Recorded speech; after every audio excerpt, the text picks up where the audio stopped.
के super power America और चीन देखते रह गए मूंग। भारत ने भरी ऐसी उड़ान कि हिल गया पूरा ग्लोबल सिस्टम। जहां कोरोना की मार से चीन और यूरोप अभी तक नहीं संभले, वहां भारत ने रफ्तार से तोड़े विकास के सारे रिकॉर्ड। हार्वर्ड के दिग्गज इकोनॉमिस्ट ने जारी किया वो सीक्रेट चार्ट जिसने दुनिया को बता दिया कि अगला बॉस कौन। अमेरिका की रिकवरी पड़ी फीकी, रूस और यूरोप माइनस में लटके, लेकिन भारत ने गाड़ दिया बादशाहत का झंडा। एक तरफ अमेरिका जैसा सुपर पावर है जो अपनी साख बचाने के लिए हाथ पांव मार रहा है, दूसरी तरफ चीन है जो अपनी ही गलतियों के दलदल में ऐसा ढंसा है कि उसका निकलना नामुमकिन लग रहा है। लेकिन इस घोर अंधेरे और मायूसी के बीच दुनिया के नक्शे पर एक देश ऐसा चमक रहा है जिसकी चमक ने हार्वर्ड यूनिवर्सिटी से लेकर वर्ल्ड बैंक तक की आंखों को चंदिया दिया है। हम बात कर रहे हैं उस नए भारत की जिसने कोरोना जैसी महाविपदा को सिर्फ एक बीमारी नहीं बल्कि एक अवसर समझा और ऐसी छलांग लगाई कि दुनिया के बड़े बड़े दिग्गज बस देखते रह गए। जब पूरी दुनिया की इकोनॉमी वेंटिलेटर पर थी, तब भारत अपनी बुनियाद को फौलाद बना रहा था। हार्वर्ड के एक टॉप इकोनॉमिस्ट ने एक ऐसा चार्ट, एक ऐसा सबूत दुनिया के सामने रख दिया है जिसने वॉशिंगटन और बीजिंग में सन्नाटा फैला दिया है। ये चार्ट सिर्फ आंकड़े नहीं है, ये भारत की जीत का वो परचम है जो बता रहा है कि भविष्य किसका है। आखिर क्या है इस चार्ट में? कैसे भारत ने अमेरिका और चीन को पछाड़कर ये चमत्कार किया? और क्यों दुनिया की तमाम एजेंसियां अब भारत के आगे नतमस्तक हैं? हम आपको बताएंगे इस धमाकेदार खबर की पूरी कहानी, तो बने रहिएगा वीडियो पर। और इस संबंध में आपके जो भी विचार हों कमेंट में लिखकर जरूर बताइएगा। चलिए सबसे पहले उस बम की बात करते हैं जो हार्वर्ड के कैंपस से फूटा है और जिसकी गूंज पूरी दुनिया में सुनाई दे रही है। जेसन फॉरमैन ये कोई छोटा मोटा नाम नहीं है, ये हार्वर्ड यूनिवर्सिटी के वो दिग्गज अर्थशास्त्री हैं जिनकी एक बात पर दुनिया के शेयर बाजार हिल जाते हैं। उन्होंने सोशल मीडिया प्लेटफॉर्म एक्स, जो पहले ट्विटर था, पर एक ऐसा तुलनात्मक ग्रोथ चार्ट शेयर किया है जिसे देखकर बड़े बड़े देशों के पसीने छूट गए हैं। इस चार्ट को आप सच्चाई का आईना कह सकते हैं। इस ग्राफ में साल 2019 यानी कोरोना से ठीक पहले के दौर से लेकर 2025 की तीसरी तिमाही तक की तस्वीर दिखाई गई है। इसमें दुनिया की 5 सबसे बड़ी ताकतों अमेरिका, यूरो क्षेत्र, चीन, रूस और भारत की कुंडली खोली गई है। फरमैन ने साफ दिखा दिया है कि कैसे कोरोना की लहर ने दुनिया की अर्थव्यवस्थाओं की कमर तोड़ दी थी, लेकिन असली कहानी टूटने की नहीं बल्कि टूटने के बाद उठने की है। और यहीं पर भारत ने वो करिश्मा कर दिखाया है जो इतिहास की किताबों में स्वर्ण अक्षरों में लिखा जाएगा।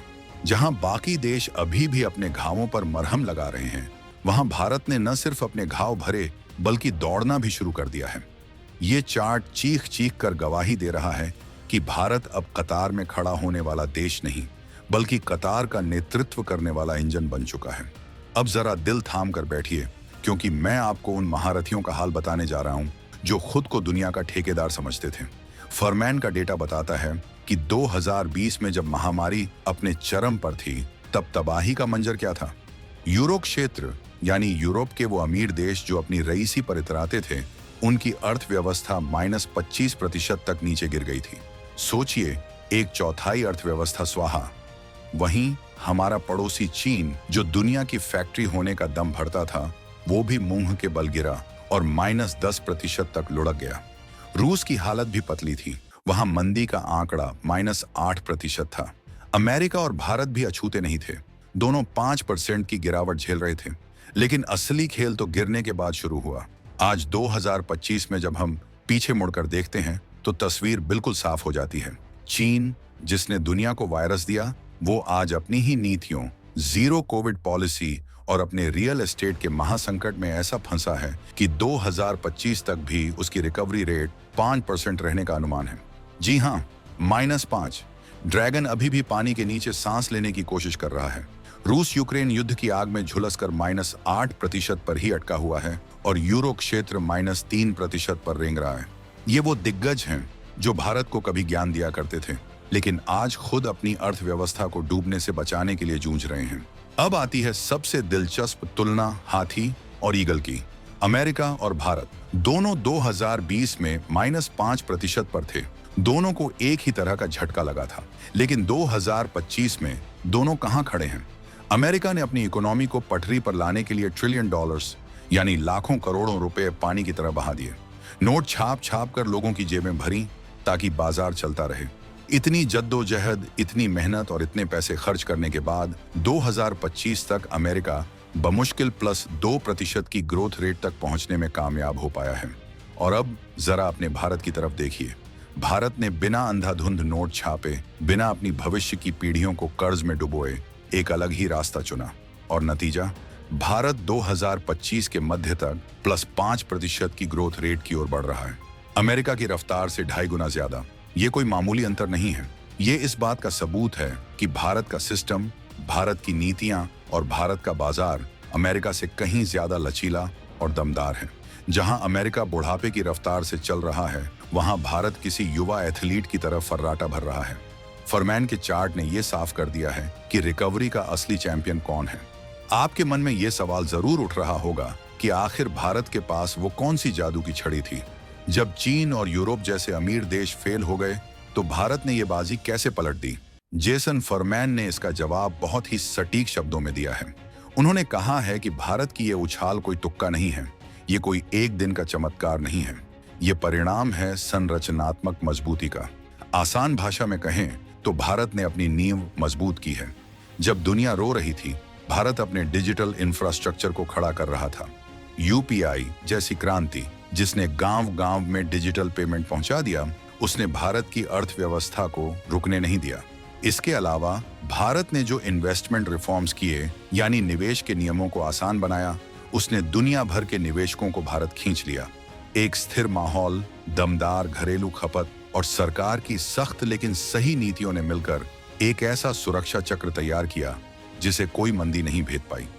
भारत की जनता ने अपने देश के उत्पादों पर भरोसा जताया, घरेलू बाजार ने रफ्तार पकड़ी और ग्लोबल चुनौतियों के बीच भी भारत का पहिया घूमता रहा। इसे कहते हैं आपदा में अवसर तलाशना और उसे हकीकत में बदलना। अगर आपको लगता है कि ये सिर्फ हार्वर्ड के एक प्रोफेसर का कहना है, तो जरा ठहरिए। दुनिया की तमाम बड़ी रेटिंग एजेंसियां जो कभी भारत की आलोचना करने का कोई मौका नहीं छोड़ती थीं, आज वो सब एक सुर में भारत का गुणगान कर रही हैं। मूडीज रेटिंग्स, जिसका नाम सुनते ही बड़े बड़े देशों की धड़कनें बढ़ जाती हैं, उसने भविष्यवाणी की है कि 2025 में भारत की जीडीपी ग्रोथ 7% रहेगी। जी हाँ, 7%। और 2026 में भी ये 6.4% के आसपास रहेगी। दूसरी तरफ ICRA का अनुमान है कि वित्त वर्ष 2026 की दूसरी तिमाही में भारत की ग्रोथ 7% पर चट्टान की तरह मजबूत रहेगी। पहली तिमाही में तो ये 7.8% थी। GVA का अनुमान भी 7.1% का है। ये आंकड़े सिर्फ नंबर्स नहीं हैं, ये दुनिया के विश्वास का प्रमाण पत्र हैं। ये बताते हैं कि ग्लोबल इन्वेस्टर्स अब चीन या यूरोप की तरफ नहीं, बल्कि भारत की तरफ देख रहे हैं। दुनिया मान चुकी है कि अगर पैसा सुरक्षित रखना है और बढ़ाना है, तो इंडिया से बेहतर कोई जगह नहीं है। भारत अब फॉलोअर नहीं, लीडर है। इस पूरी तस्वीर का एक पहलू और है जिसे समझना बहुत जरूरी है। चीन की बर्बादी का सबसे बड़ा कारण बना उसका रियल एस्टेट सेक्टर।